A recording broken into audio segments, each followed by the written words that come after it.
Plus d'une soixantaine d'épisodes à notre actif à l'effet de vous éduquer et vous rééduquer à vos traditions et à la spiritualité. Madame, Monsieur, c'est donc un nouvel épisode de notre rendez-vous au cœur du secret qui s'ouvre. Nous aurons donc l'occasion de débattre sur la thématique de l'envoûtement avec notre expert, Rabbi Uri Aaron Moshe Yehuda. C'est dans quelques heures.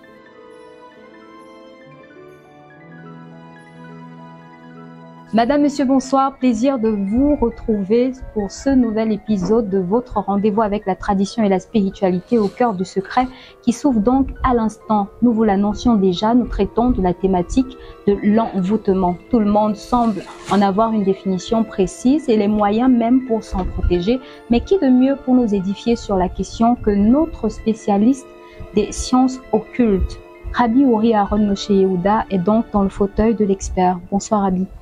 Bonsoir Marguerite Abaté. Bonsoir. Que la paix soit avec vous et avec tous ceux qui nous écoutent, mais Amen. pas tout de suite parce que nous sommes en guerre. Guerre contre les forces du mal, guerre contre ceux qui combattent la vérité, guerre contre ceux qui pensent que nous sommes perdus, guerre contre ceux qui pensent que l'Afrique n'a pas un héritage, guerre contre tous ceux jusqu'à maintenant qui étaient retenus dans l'ignorance parce que l'ignorance est une réelle maladie, guerre également contre ceux qui sont dans l'ombre et qui manipulent les plus faibles. Nous nous inscrivons aujourd'hui dans cette partie de la spiritualité pour justement relever et révéler même tout ce qui peut être caché. C'est la raison pour laquelle je dis toujours ce credo, que la paix soit avec tout le monde, mais pas tout de suite. La paix sera effective lorsqu'on aura gagné, parce que c'est une bataille qui est longue. Une bataille contre ceux qui ont retenu la vérité jusqu'à aujourd'hui et dont nous devons venir apporter la libération pour que l'Afrique soit aussi libérée sur le plan spirituel. Merci. C'est donc une libération et un combat qui va commencer. Mais avant, Madame, Monsieur, nous vous prions de bien vous installer. Nous marquons une petite transition et nous revenons juste après. Au cœur du secret. De retour sur ce plateau, Madame, Messieurs, avec vous, Rabbi Uri. D'entrée de jeu, c'est quoi l'envoûtement? Très important pour un initié. Avant de prendre la parole, il est important de dire un proverbe. Oui. Les pas de danse changent lorsque la musique change. Les pas de danse changent lorsque la musique change. Oui, en réalité, parce que il y a des moments où on est obligé d'adopter une certaine danse en fonction de la musique qui est jouée. Qu'elle soit à basse, qu'elle soit du slow, qu'elle soit de la clip, qu'elle soit n'importe quoi. On change les pas de danse au moment où celui qui joue la musique change aussi de musique, on est obligé de changer les pas de danse. Et c'est ce dans quoi l'Afrique se trouve actuellement. On a fonctionné avec une certaine musique. Certaines personnes qui nous écoutent ont écouté tout le temps la même musique. Oui. Et il est temps de changer la musique. Alors, je viens changer la musique justement. Et changer autant le pas de danse qui va... Et le pas de danse, il changera automatiquement. Oui. Parce qu'en réalité, c'est ça le but. Il faut faire jouer une nouvelle musique. Oui. C'est ce que disait Rabbi Nachman de Breslev, pour ne pas le citer. Il disait souvent qu'il faut être capable d'écouter une musique différente, ce qu'on appelle nigun. Et à partir du moment où on écoute une musique différente, le pas de danse, automatiquement, il change. On ne peut pas danser toutes les musiques de la même façon. À des moments, on a besoin de changer la musique pour que le pas de danse change. Parce que pendant longtemps, on a réprimandé le pas de danse. Oui. Mais il était difficile de le changer lorsque c'était la même musique qui était jouée dans les consciences. Apporter de nouvelles musiques aujourd'hui apporte ce qu'on appelle un nouveau pas de danse. C'est pour ça que la thématique de l'envoûtement, c'est la conquête et la domination de l'autre. C'est le fait de vouloir dominer la conscience de l'autre. C'est le fait de vouloir comprimer l'autre. C'est le fait de vouloir être au-dessus de l'autre et utiliser tous les mécanismes qui sont qui relèvent comme ça du monde spirituel, du monde des esprits, pour justement pouvoir attaquer les corps subtils de l'individu et permettre à cet individu-là, finalement, dans ces trois corps subtils, d'être carrément réduit comme ça à l'état de soumission, parce que le but, c'est de soumettre l'autre et de le rendre esclave de ses passions, esclave de notre volonté et esclave même de nos pulsions et de nos envies. Puisque vous parlez de pas de danse, Rabbi, j'aimerais revenir à ce qui caractérise aussi nos différentes sociétés avant de rentrer dans les types d'envoûtement notamment, et de comprendre même ce que c'est que se manifeste qui parfois se définit comme du charme, par exemple. On a du côté du centre Cameroun la danse Bafia, ce pas qui s'exécute une fois en avant et puis ce retour en arrière. Est-ce que cela consiste aussi à enfermer les peuples de ce côté-là dans une espèce d'avancée qui est plutôt minime, mais d'un retour qui est très grand? En vérité, mademoiselle Maria, on saurait faire le lien, on pourrait même faire, à un moment, faire le lien entre les différentes danses. Mais ce qu'il faudrait dire de façon simple, c'est que la danse est le mouvement du corps. Oui. Et ça rejoint ici l'un des enseignements kabbalistiques de Kabbale que j'ai l'habitude souvent de donner à mes étudiants pour parler comme ça du plus grand envoûteur de tous les temps. C'est vrai que ce que je dirais tout à l'heure, personne ne comprendra. Bon, parce qu'on n'a pas en même temps, on n'a pas le même niveau de conscience. Hein. Oui. Le niveau de conscience nous permet justement de savoir, de comprendre ce que je dis. Alors le premier envoûteur, le plus expert dans la matière, c'est Dieu lui-même. C'est Dieu. Il nous a tous envoûtés et il nous a fait croire que le corps physique est au-dessus de l'âme primordiale. Ou pour nous vivons dans un monde qui est, je sais pas comment je vais le dire, une illusion cosmique. Nous sommes dans une illusion cosmique où nous pensons en réalité qu'après le monde-ci, il n'existe pas d'autre monde. C'est-à-dire que le premier envoûteur, s'il faut le dire ainsi, vraiment, prenez ce que je dis avec beaucoup de conscience, pour ceux qui écoutent mes enseignements, prenez-le avec beaucoup de profondeur, parce que quand je dis que le premier envoûteur, celui qui a pratiqué l'art de l'envoûtement, c'est le maître du monde. La preuve, il se cache de nous tous.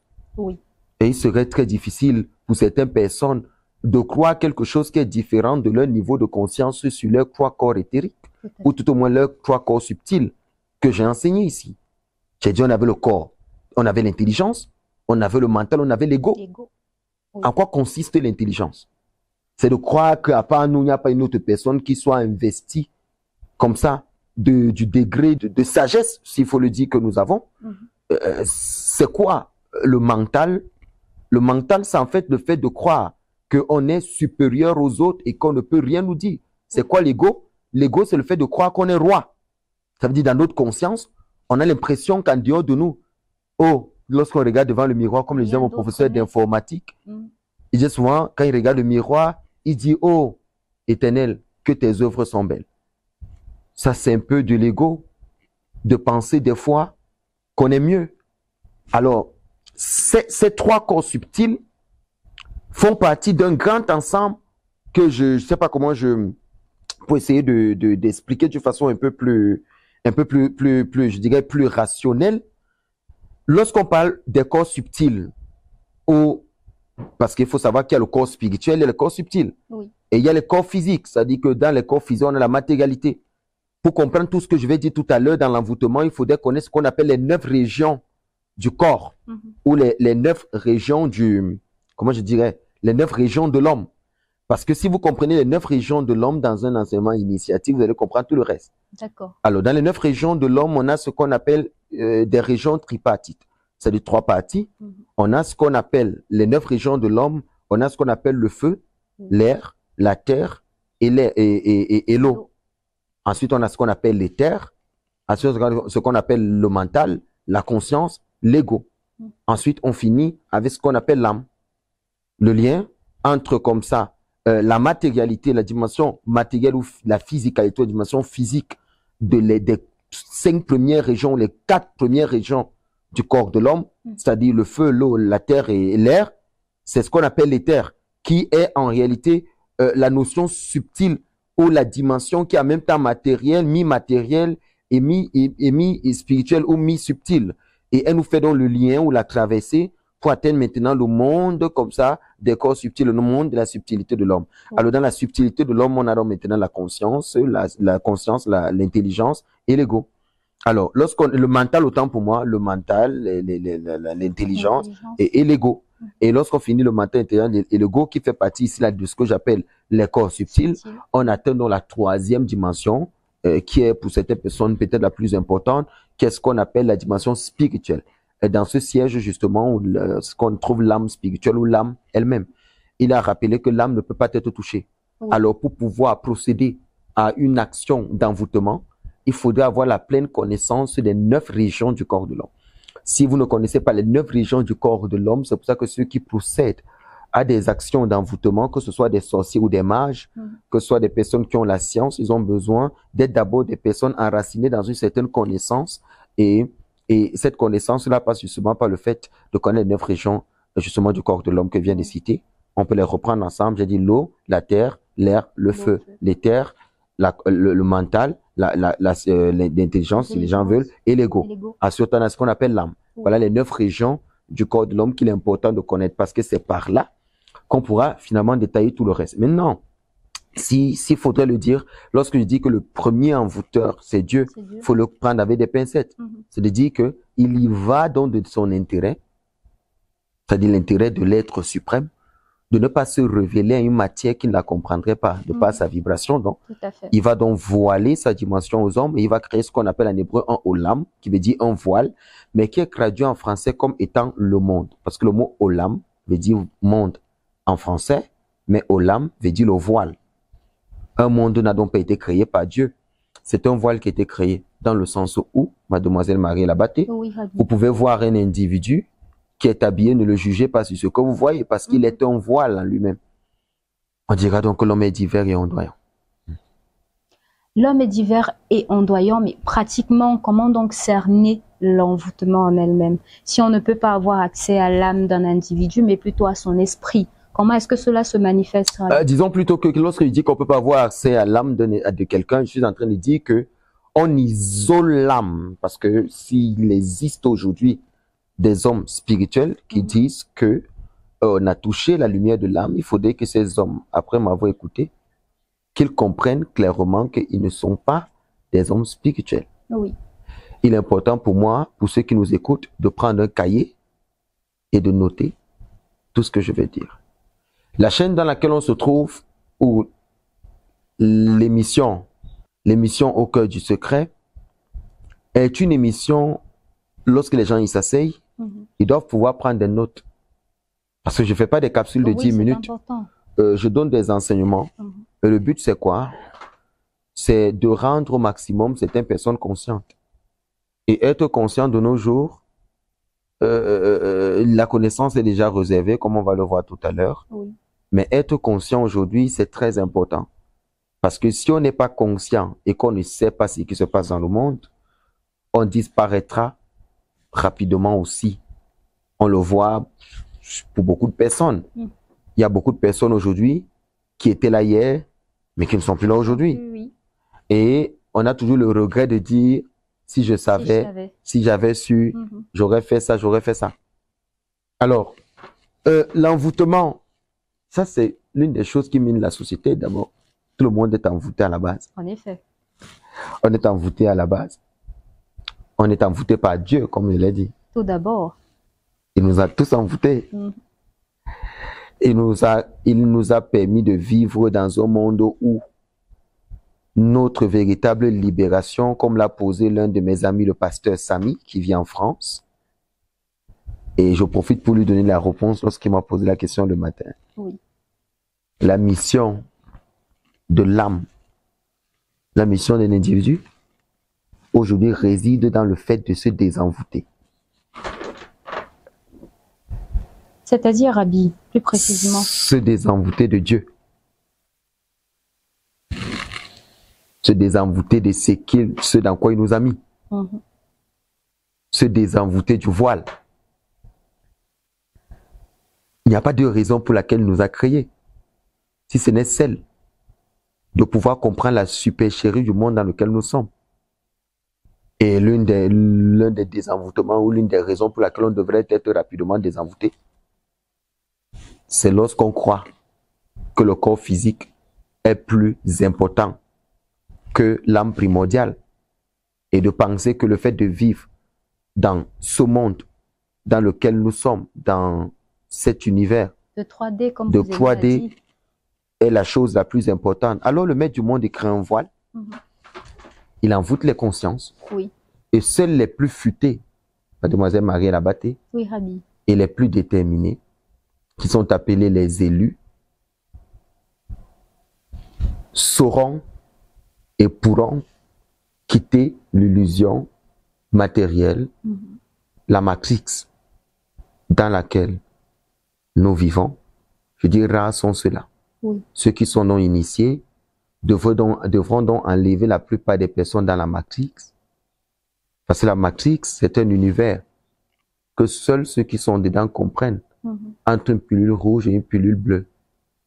Mais lorsqu'on sort de la matrix, on vit la réalité. Nous vivons donc dans une forme de matrix dans laquelle l'information elle est donnée et cette information elle n'est pas vraie. Parce que derrière un agneau se cache un loup. Un loup, oui. Et derrière une femme qui fait semblant de souffrir pour attirer un homme spirituel se cache un démon.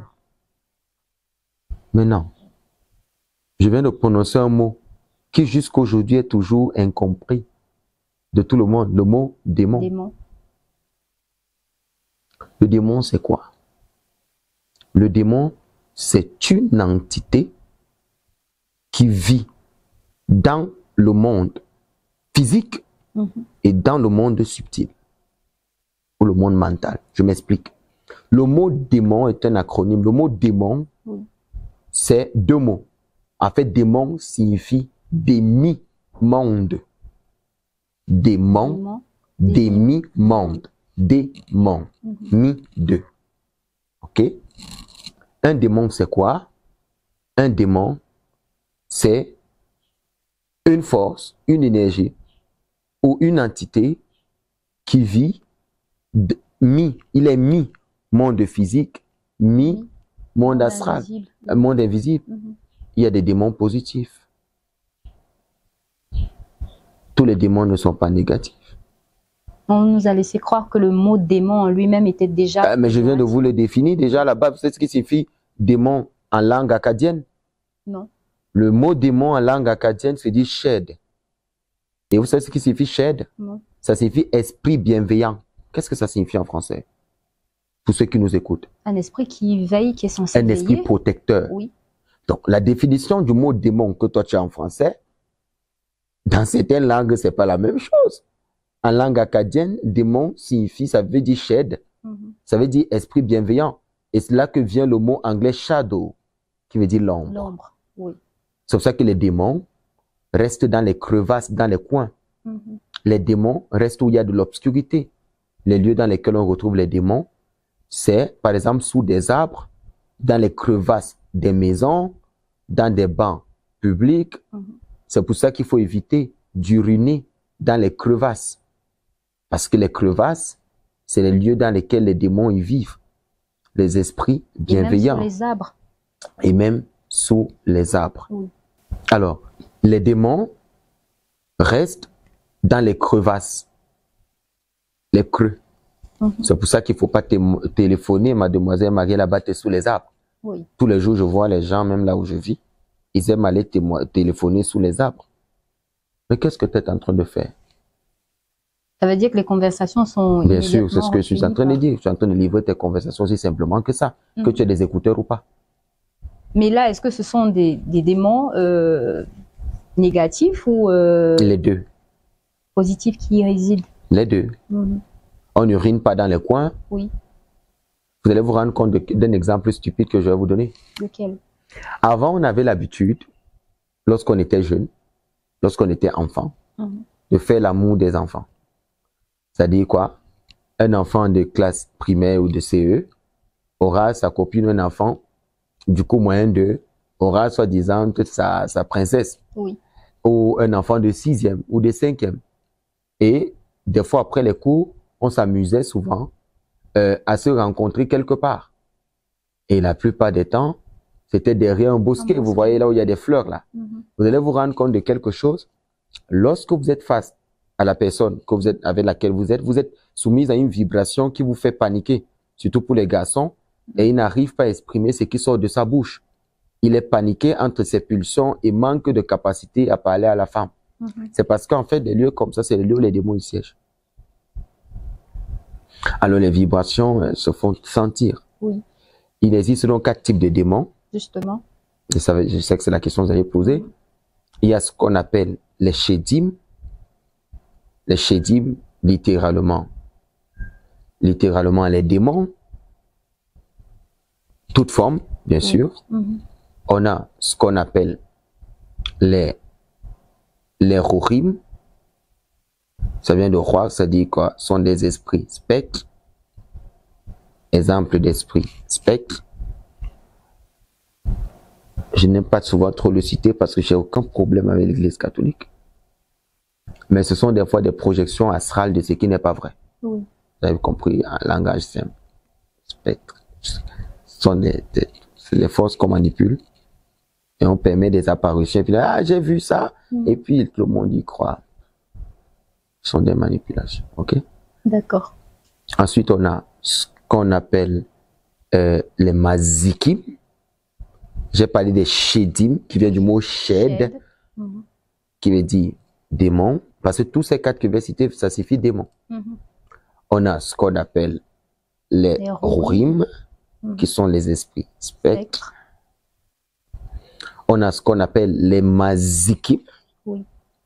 Mazikim vient du mot hébreu mazir, qui signifie détruire. Ce sont les mazikim qui sont responsables de tout ce qui est tsunami, éboulement, écroulement, tout ce qui est brisure. Vous êtes dans une maison et puis quelqu'un passe le temps à casser des plats, casser des tasses, casser des objets, détruire il y a des gens qui ne supportent pas la technologie. Alors, tout ce qui se détruit par des tremblements de terre, les vagues, les tsunamis et tout, en fait, ce sont des mazikim qui sont relâchés pour punir. Alors, on a la dernière catégorie qui est appelée les lilim. Lilim, ce sont les esprits féminins qui sont envoyés, selon Maseret Gittim du Talmud, qui sont envoyés dans les vies des hommes et des femmes perverses pour secouer leurs semences et leur faire perdre leurs semences. Ce sont des esprits féminins et des esprits masculins que le maître du monde il envoie pour des personnes perverses.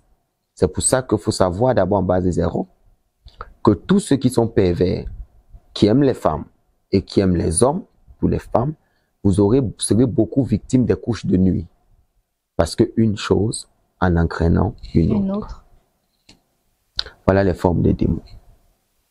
Formes de démons qui nous permettent donc d'évoquer peut-être les types d'envoûtement, Rabbi. Alors, les types d'envoûtement. Il en existe 7. Des fois, en classe initiatique, vous savez la raison pour laquelle je fais des pauses, c'est parce que je ne voudrais pas tout dire ici. Parce que nous avons une école initiatique, Ora Kabbalah, où le mécanisme de comment est-ce que ces choses se passent, je les explique en profondeur. Mais là, je vais vous donner les 7 formes d'envoûtement, ou les 8, parce qu'il y a ce qu'on appelle le sommet des envoûtements, qui est appelé l'envoûtement triangulaire, qui constitue le 8e, qui est abordé dans les cercles ésotériques et dans les cercles de pensée où on fait ce que j'appelle les parjures. D'accord. On arrivera tout à l'heure. Alors, les types d'envoûtement. Premier envoûtement, on a l'envoûtement par amour. L'amour, c'est une forme d'envoûtement. Je vais expliquer tout à l'heure. Dans l'amour, on pourra meubler tout ce que vous voulez meubler à l'intérieur. C'est-à-dire qu'il y a des envoûtements qui se font par amour, ok? Oui. Et c'est très courant d'ailleurs. C'est très courant. On arrivera, on va développer. Donnez-moi juste le temps de vous citer les 7, n'est-ce pas? Après, je viens de développer. Et nous allons profiter de cet instant aussi pour vous permettre de noter les types d'envoûtement pour que vous ayez la capacité de me les reposer pour que j'énumère maintenant le contenu de chaque envoûtement. Vous avez un stylo? Oui, oui, oui. Ok. Alors, on a ce qu'on appelle l'amour. L'amour. Le second envoûtement, on a ce qu'on appelle la haine. L'amour, la haine. Le troisième envoûtement, je vais les donner comme ça et puis je vais développer juste après. Oui. C'est l'envoûtement que l'on fait envers une personne, mais pas dans le but de nuire l'individu. C'est un envoûtement qu'on fait sur un sujet, mais pas dans le but de nuire à ce sujet lui-même. Je vais expliquer. C'est parce que je connais les mots selon le langage initiatique, mais le donner, les gens ne vont pas comprendre. Je l'explique de façon simple d'abord. C'est-à-dire un envoûtement qui est fait, mais pas dans le but de nuire à l'individu. Je suis sûr que vous posez la question de savoir quel est cet envoûtement-là qu'on peut faire si quelqu'un, ça ne va vouloir nuire la personne. Je dirais la première forme de cet envoûtement, oh non, c'est Dieu qui a envoûté l'humanité, mais ce n'est pas pour détruire l'humanité. Donc il y a des envoûtements qui sont faits, mais pas pour nuire à la personne. C'était le troisième envoûtement. Alors, dans le quatrième envoûtement, s'il faut que je ne les donne pas autre, c'est ce que j'appelle le viol psychique. Le viol psychique. Le viol psychique, je vais expliquer.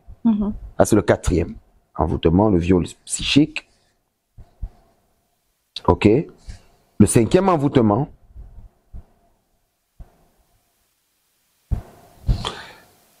c'est l'envoûtement par objet psychique chargé. Envoûtement par objet psychiquement chargé. C'est-à-dire que une anneau, un collier, okay, c'est ce qu'on appelle objet psychiquement chargé. Donc il faut éviter les cadeaux. Non, on ne développe pas encore. Je n'ai pas dit de refuser les cadeaux. Les cadeaux, vous pouvez les accepter. Votre conjoint peut vous donner un cadeau, mais on va arriver, vous allez comprendre mieux ce que c'est dans le cas pratique. D'accord. Alors, on était au cinquième. Sixième, l'envoûtement par parjure. L'envoûtement par parjure. Et le septième, parjure. Je vais expliquer ce que c'est. Le septième, c'est l'envoûtement par voie karmique. L'envoûtement par voie karmique. Voilà les 7 formes d'envoûtement. En plus, vous pouvez ajouter l'envoûtement triangulaire. En must, je vous l'expliquerai. D'accord. Envoûtement triangulaire. Je vais l'expliquer, mais je vais l'expliquer. S'il faudrait qu'on commence par le premier, qui est l'envoûtement par amour. Je n'ai pas dit que par amour, on doit envoûter. Mais l'envoûtement par amour, c'est le fait pour une femme de forcer et de dominer l'esprit d'un homme à être avec cette femme. C'est le fait pour un homme de forcer ou de dominer par des moyens purement astraux, de dominer une femme et la forcer à vivre avec nous et de développer à l'intérieur d'elle un amour inconscient. C'est-à-dire que je vais forcer un homme à vivre avec moi indépendamment de sa volonté. Par des pratiques, j'irai voir forcément des initiés, soit des sorciers, soit des mages, qui maîtrisent cet art-là, et ils vont forcer l'esprit. L'esprit, c'est trop dit. Ils vont forcer, ils vont mettre l'information dans les corps subtils du sujet, c'est-à-dire dans ce que j'appelle son mental, son intelligence et son ego. Et celui-là, il sera soumis à la femme indépendamment de sa volonté. Et il manifestera donc un amour inconscient. Mais aux yeux des hommes, c'est un amour total. C'est aussi le cas pour la femme, d'être envoûtée aussi par un homme. Pour plusieurs raisons. Parce que généralement, cette première forme d'envoûtement, qui est l'envoûtement par amour, il est souvent à des moments extrêmement pécuniers. C'est-à-dire, des fois, vous allez trouver un homme qui voit qu'une femme a de l'argent et il veut garder cette femme. Elle ne l'aime pas, elle ne connaît même pas ce monsieur, ni d'Ève ni d'Adam. Mais ce dernier va réussir à l'attacher cette femme, on dit souvent vulgairement, elle allait attacher la femme. Mais en fait, ce qu'il va faire, c'est qu'il influence la femme sur ses 9 régions. Terre, feu, air, eau, éther, mental, intelligence, ego et sur l'âme. Au niveau de l'âme, qui est la 9e région, il va isoler l'âme, ne pouvant pas la toucher, mais il va l'isoler avec des magnétismes d'isolement spirituel. Moi, j'ai reçu plusieurs personnes qui sont venues me voir et qui m'ont dit, Rabbi, il y a une femme qui m'aime en France. Il y a une femme que j'ai rencontrée dans les réseaux. Je voudrais que tu fasses que cette femme soit mienne. Avant de répondre, moi je sais que les gens sont en train d'attendre que je dise que je l'ai fait. Vous me taxez de tous les noms d'oiseaux. Oui. Et dire, voilà, on vous avait dit. Ouais, parce que vos détraqueurs sont là. Ouais, on vous avait dit que au-delà d'être un mystique, c'est un sorcier. Mais je suis content de savoir que tous les cours que j'aborde, il y a un retour positif et beaucoup plus au niveau de l'église. Beaucoup ont peur de m'aborder parce qu'ils se sentent, ils me trouvent dur par rapport à leur religion et ne savent pas comment m'aborder. C'est pasteur Samy qui me le disait aujourd'hui. Oui. Mais je veux dire à toutes ces personnes-là que n'ayez pas peur. C'est-à-dire que là, nous sommes dans le cadre de l'enseignement parce que j'enseigne à plusieurs personnes et je parle à plusieurs courants de pensée et même des cercles initiatiques. Je me dois de donner un enseignement vérifiable et je me dois donc d'être dans la posture de l'enseignant. Mais je suis un nounours. Ah, je vous promets, un vrai nounours. Donc, vous pouvez, n'ayez pas peur. La régie mettra le numéro, vous pourrez l'avoir et n'ayez pas peur d'écrire un numéro WhatsApp qui est réservé pour ça. Alors, au niveau de l'amour, j'ai des gens qui m'ont écrit. Oui. Des gens sont venus me voir, des gens se sont déplacés de l'étranger et tout. Il arrive même des fois qu'un homme est sa femme, parce qu'on parle d'envoûtement. Vous avez l'impression que c'est le côté malsain, c'est-à-dire l'envoûtement par amour. Vous avez l'impression que c'est le côté malsain d'un homme d'aller envoûter une femme et le côté malsain d'une femme d'aller envoûter un homme. Mais moi, je vous raconte une histoire. Il est arrivé une fois qu'un homme soit venu me voir et qu'il me dise qu'il veut une femme, mais la femme avec laquelle il était a été prise par quelqu'un. C'est-à-dire, la femme avec laquelle il était, il vivait avec elle, sans toutefois l'avoir envoûtée, n'est-ce pas? Oui. Et alors, cette femme, elle s'est fait prise par quelqu'un. C'est-à-dire, elle s'est fait envoûter par quelqu'un. Par quelqu'un d'autre. Alors, il vient voir l'initié. Et là, Rabbi, il me dit, il y a une femme que je voudrais que tu ramènes parce que je l'aime.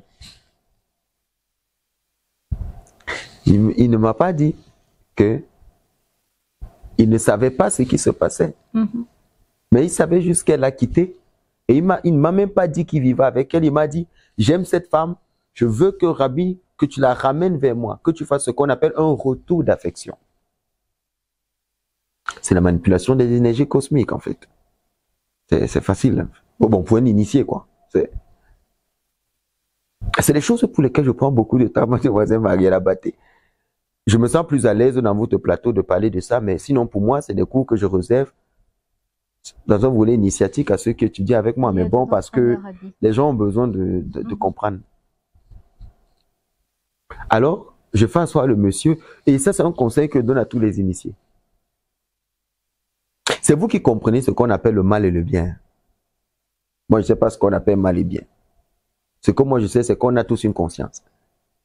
Et dans la conscience, qu'on a chacun un degré de conscience plus élevé que l'autre. Oui. Alors, à tous ceux qui font les travaux spirituels, tous ceux qui sont des initiés, je donne ce conseil, consultez toujours avant de procéder à ce que je vais dire. Même quand quelqu'un vient vous voir et qu'il a tout l'argent du monde, ne vous laissez pas corrompre.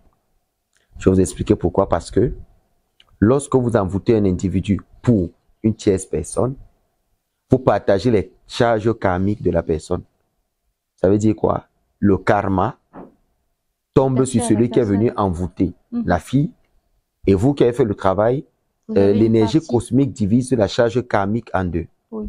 vous qui avez fait le travail d'envoûter, vous prenez une partie des malheurs et celui qui est venu envoûter prend l'autre. Il peut être heureux aujourd'hui parce que la fille est avec lui ou parce qu'il a de l'argent. Mais lorsqu'il y aura le retour karmique, ce sera autre chose. Je vais expliquer plein de choses qui vont vous faire rire. Oui.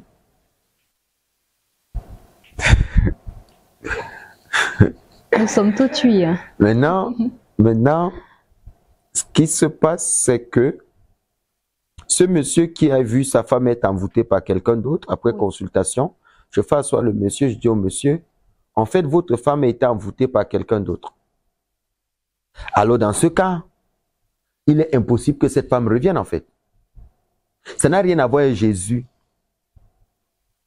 Je m'amusais, hier, j'étais avec un ami qui est commandant de brigade et il m'a raconté une histoire. Il me dit, Rabbi, vraiment, moi, j'ai tout à te dire, vraiment. Est-ce que tu sais que depuis, en fait, on passait dans une ruelle et je suis arrivé au niveau des feux et il y avait en face, c'est-à-dire du côté chauffeur, de l'autre côté, du côté passager chauffeur, il y avait toute une église qui faisait une campagne d'évangélisation. Et il y avait beaucoup de petites filles, de jeunes filles qui dansaient au Jésus, on pile Satan, on pile Satan, on pile. Donc, ils avaient les musiques là. Et... Après, le commandant de brigade, il me regarde. Mais il me dit, ouais, Rabbi, je souffre de cette affaire depuis 25 ans. Je dis, je comprends pas. Il me dit, depuis que ma femme est entrée à l'intérieur, ça fait 12 ans, j'essaie d'aller, ma femme ne peut pas. Elle est numéro 2 du pasteur. Je ne sais pas si c'est le nom du pasteur ici. Et ma femme, on va à un enterrement de mon papa et elle se place devant la véranda, elle commence à prier par une langue que je ne comprends pas. Et tout le monde est dans le cercle, tout le monde commence à la regarder. Vraiment, j'ai dit à ma femme que, ouais, il faut savoir, la prière, c'est dans le cœur. Elle a amené même mes enfants là-bas et moi, je ne sais même plus comment faire. Et tout. On va arriver, je mets une parenthèse, une digression et puis je reviendrai après. Je ne sais même plus comment faire. Rabbi, moi, je ne sais plus vraiment. Finalement, j'ai laissé. Et quand j'ai laissé, elle a commencé à me dire qu'elle n'a jamais vu quelqu'un comme moi qui déteste Dieu jusqu'à ce point. Donc, pour elle, c'est que je suis le Belzéboul de la maison et que je déteste Dieu à mort. Juste parce que j'essaie d'être un peu rationnel, un peu logique. De dire que non, elle ne peut pas être absorbée par quelque chose comme ça. Elle peut prier à la maison, il n'y a pas de problème. Mais ces affaires-là où elle est avec le pasteur, elle ne prépare pas à la maison, elle s'en va. J'ai ri, j'étais fatigué. Je riais pas parce que je me moquais de lui, mais je pleurais tous ceux qui sont dans cette situation pleinement. Alors revenons au niveau de ce monsieur. Alors je dis à ce monsieur, écoute, ta femme qui était envoûtée par quelqu'un, elle ne peut jamais revenir vers toi jusqu'à ce que moi, l'initié, je fasse un envoûtement sur cette femme pour la ramener. Attendez.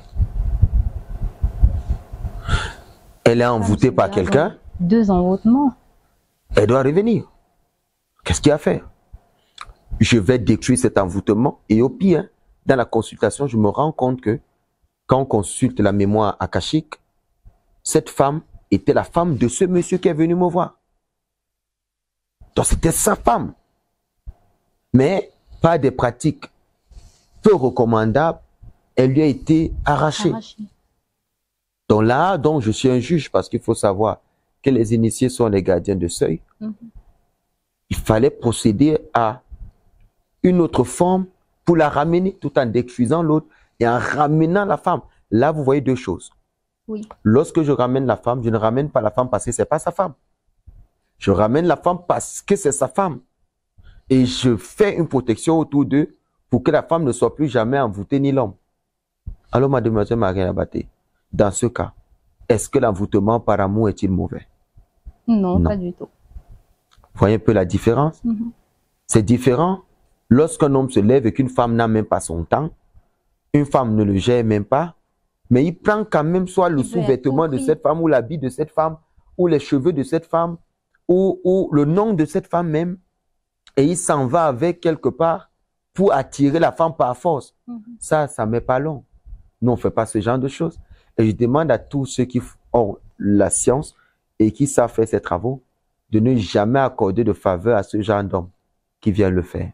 Sinon, dans ce cas spécifique, vous risquerez de partager l'énergie karmique. vous allez partager l'énergie karmique. Oui.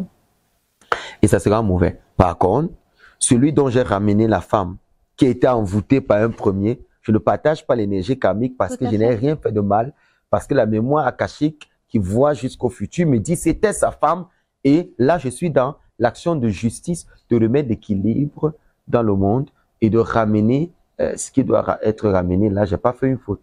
Donc l'énergie karmique ne peut pas tomber sur moi. Oui. Et c'est ce que je passe le temps à faire. Vous des gens.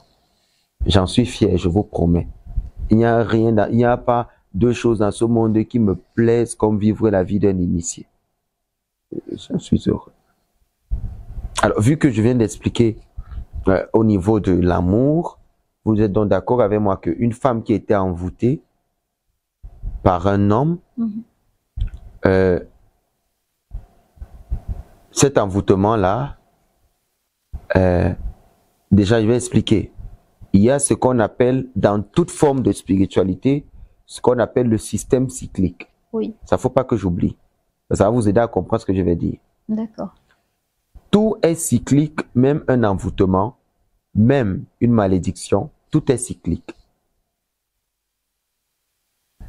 On a la création, on a le cycle de la création, on a le cycle de l'évolution, on a le cycle de l'annulation.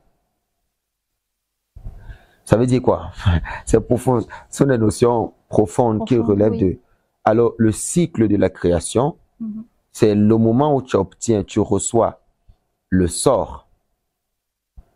Le cycle de l'évolution, c'est la manifestation du sort pendant ta vie. Oui. Le cycle de l'annulation, c'est lorsque le sort il est rompu, soit par un initié, soit par le temps karmique, ou c'est-à-dire le temps cyclique. Parce qu'il y a des sortilèges que lorsqu'on fait sur un individu, c'est pour un temps. Oui. Et il y a des envoûtements qui peuvent aussi s'annuler aussi. Et qui, tout comme il y a des envoûtements qui peuvent être renouvelés. Donc, il y a des envoûtements qui s'entretiennent à la réalité. Oui. Peut-être avant d'aller plus loin dans les types d'envoûtements, je dois expliquer qu'est-ce qui se passe quand on t'envoûte et comment on t'envoûte même. Oui. L'envoûtement ne peut pas se faire en dehors des corps subtils. C'est-à-dire l'ego, le mental et l'intelligence. Oui. Déjà en base de zéro, on ne peut pas envoûter quelqu'un qui a un niveau d'énergie élevé, énergie vibratoire. Tout ce qu'on envoûte et dont l'envoûtement marche, c'est ceux qui sont très très bas dans la spiritualité. C'est eux qu'on envoûte. On n'envoûte pas quelqu'un qui a une vibration forte. Alors qu'est-ce qui se passe? En fait,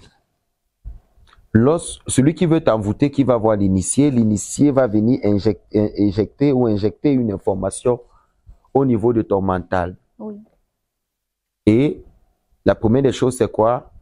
C'est te faire ne plus croire en toi. Il injecte dans ton mental, dans ton ego et dans ton intelligence. Premièrement, dans ton mental, tu seras très faible mentalement. Voilà comment on envoûte quelqu'un. Parce que c'est parce que la personne n'obéit pas à ce que tu dis, elle se prend. Il faut casser son mental, donc, pour qu'elle comprenne, elle se considère comme n'étant rien, et modifier son intelligence et affaiblir son ego. L'ego, l'intelligence et le mental ne sont pas forcément mauvais. Oui. Juste que c'est les mécanismes subtils par lesquels l'envoûteur passe.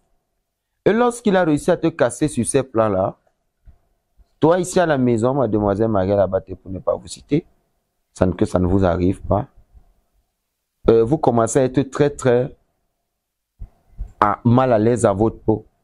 Vous vous considérez comme n'étant rien, vous avez envie de vous suicider. Vous arrivez au niveau où vous ne croyez plus en vous, vous arrivez au niveau où vous n'avez plus... vous êtes très mal à l'aise, vous n'avez plus... En fait, vous arrivez au niveau où même vos propres moyens que vous avez pour vous en sortir, vous avez un désir brutal de commencer. Parce qu'après avoir atteint cette faiblesse, ce qui est une basse vibration, ce n'est qu'à ce moment-là que vous pouvez avoir la photo de celui qui vous a envoûté. et vous le verrez comme un sauveur. Comprenez maintenant? Oui. Je réexplique. On casse ton mental, on casse ton intelligence, on casse ton ego. Parce que pour voir celui qui t'envoûte, il faudrait que tu le vois comme la seule personne que tu puisses appeler lorsque tu as détresse. Alors après t'avoir réduit, tu prendras le téléphone dans cet état de détresse, de dépression et d'esclavagisme. Tu vas donc l'appeler, peut-être pour juste discuter. Oui. Et celui qui était bête à tes yeux, quand tu étais normal, paraît subitement très intelligent lors de votre rencontre. Il te donne d'ailleurs des conseils. Et il te donne des conseils. Et il te dit des choses. Et puis tu vois en lui comme une confiance. Et c'est donc là que ce qui se passe au moment de votre rencontre, tout ce qui était déversé dans vos corps subtils descend et touche votre chakra supérieur. Et les chakras s'ouvrent donc dans vos différents corps d'énergie. Et ces chakras entrent dans votre corps et ça crée un déséquilibre en vous. Et le déséquilibre devient donc émotionnel. Tout ce qui est mis dans le corps subtil descend dans vos chakras, c'est-à-dire vos points de chakra, de lumière de votre corps, et modifie votre information de l'intérieur. Et vous avez un déséquilibre hormonal, déséquilibre intellectuel et une augmentation de la libido. Ah, je peux vous rassurer de quelque chose, il y a beaucoup de femmes qui sont envoûtées.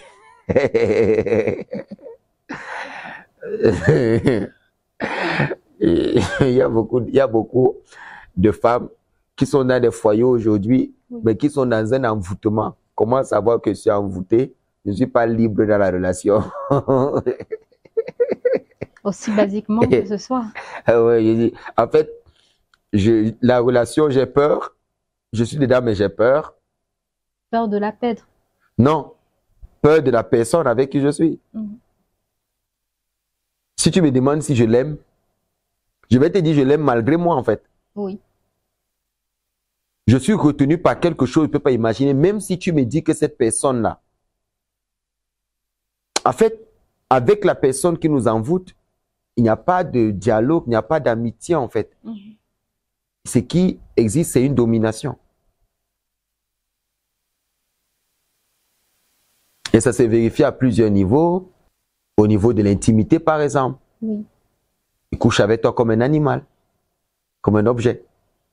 Vice-versa. Vous avez une question?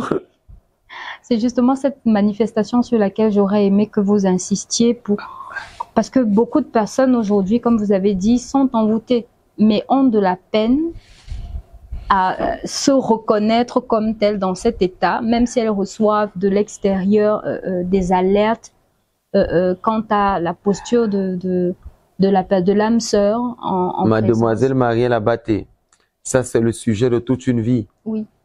L'un des actes d'envoûtement, c'est le repas. Parce que le repas est un acte érotique. La femme qui prépare votre repas, c'est un envoûtement positif. À la base, si c'est votre femme. Mais il y a des femmes qui envoûtent aussi via le repas. Parce qu'elles veulent vous avoir. Oui. Elle met bien ça dans la tête du mâchoiron là-bas pour ceux qui en mangent. Et tu deviens quelqu'un d'autre. Si on parle seulement mal de cette personne, tu peux tuer quelqu'un. En fait, l'amour a dépassé, l'amour c'est devenu de l'aliénation. C'est dans un envoûtement par amour. Maintenant, ce que je déplore dans la jeunesse aussi, c'est ça. Oui. Les jeunes aujourd'hui, on arrivera même dans ce sujet. Mais aujourd'hui, les gens, ils n'ont pas compris et certains initiés se sont laissés corrompre. Ils ont eu la sagesse venant de Dieu pour justement ramener celles qui sont envoûtées dans d'autres foyers. Par exemple, tu as ta femme à la maison et un homme va faire un gris-gris, c'est comme ça qu'on appelle ça, sur votre femme, et votre femme à la maison n'est plus votre femme, elle devient la femme de l'autre. Ce ne sont pas des discussions où tu vas demander à ta femme pourquoi tu me trompes. Comprenez maintenant, Madame Marielle Abaté, parce que c'est pas elle. Tu vas pas lui demander pourquoi tu me fais ça. Ce n'est pas elle. Il n'y a aucune discussion que tu vas avoir avec elle. La discussion est là avec l'initié. Et l'initié te dira, toutes les insultes que ta femme te donne, ne les considère pas parce que ce n'est pas elle. Alors, il y a des gens qui manquent d'intelligence parce qu'ils ne sont pas conscients. Ils commencent à s'engueuler avec leur femme lorsque leur femme décide de les quitter, ou ils commencent à s'engueuler avec leur femme lorsque leur femme quitte le foyer. Avant de commencer à t'engueuler, il est important d'aller consulter et de voir si elle est sous un envoûtement ou pas. Et par qui elle a été envoûtée pour renverser la tendance et la ramener parce que son esprit est retenu quelque part. Oui. Et c'est ça qui fait que beaucoup de foyers aujourd'hui, on est marié sans être marié. On est marié sans être marié. Moi, je vous le dis.